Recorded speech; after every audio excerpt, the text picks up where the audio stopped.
Биздин балдарыбыз сапаттуу билим, татыктуу тарбия алган учурда гана күчтүү мамлекетти түзө алабыз.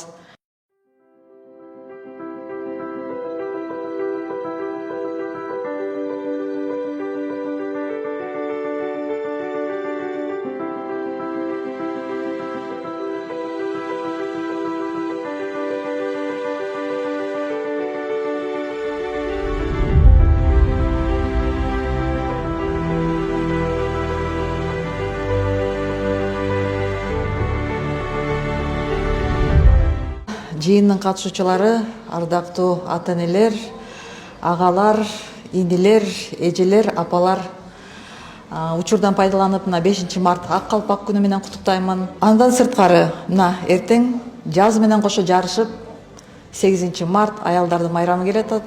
Аялдардын эл аралык аялдар күнү менен куттуктап кетүүгө уруксат этиңиздер. Азыр психолог айтып кеткенден кийин, азыр чындыгында ойлоно турган, ойгоно турган, таасир эте турган убакыт болуп турат да. Себеби биздин тарбиябыздан, биздин билимибизден ошол келечек түздөн-түз таасир этет. Ал эми кыргыз эли ар дайым күчтүү, баатыр эл болгон. Биз улуу элдин урпактарыбыз. Ар дайым туура тарбия берип, балдарыбыздын келечегине жакшы көңүл бөлөбүз деген ишеничтемин. Бар болуңуздар, бай болуңуздар. Рахмат.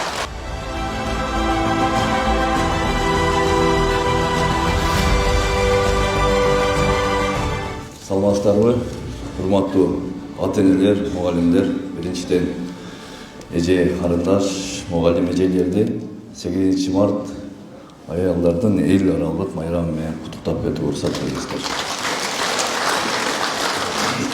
Урматтуу ата-энелер, келиңиздер.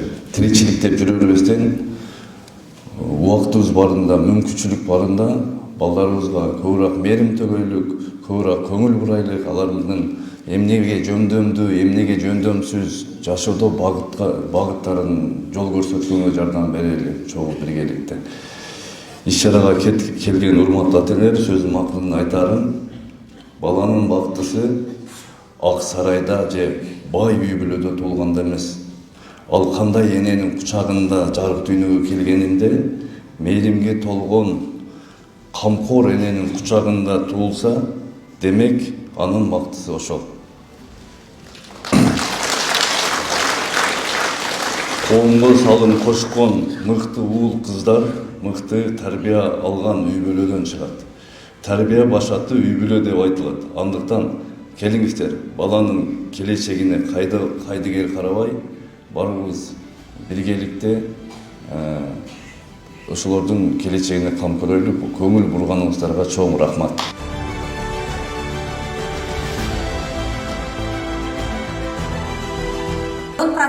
Бул жака груз тиреси менен келип атат. Калган 10% ошол жакта сыртта түрмөдө отурат. Калган 60% көр акатынан эле үй салып алайын, той өткөрүп алайын, аш өткөрүп алайын деп эле жүрөт. Ошон үчүн бизде 4-чү тепкиш барганда балдарыбыз, кыздарыбыз максаты жок эле кетип калып атат. Турмуштун тепкишине сынып калып атат. Неге турмуштун тепкишине сынып калып атат десем, эмне болот? Максат менен эмне жок экен бизде? Кесипке багыт берүү жок экен. Ушул мектепте окуп жатканда ар түрдүү кесиптин ээси, дүйнөлүк заманбап билим берүү системасына тең ата болуп, келечекте Кыргызстанда мыкты кызмат өтөйт деген терең ишеничибиз бар. Ошондуктан бүгүнкү күнү мына презентацияда да көрсөтүп кеттик. Бул жерде ата-энелерибиз көрдү. Эми коомчулукта ар түрдүү сөз болуп атат дегенибизге мен да токтолуп кетейин.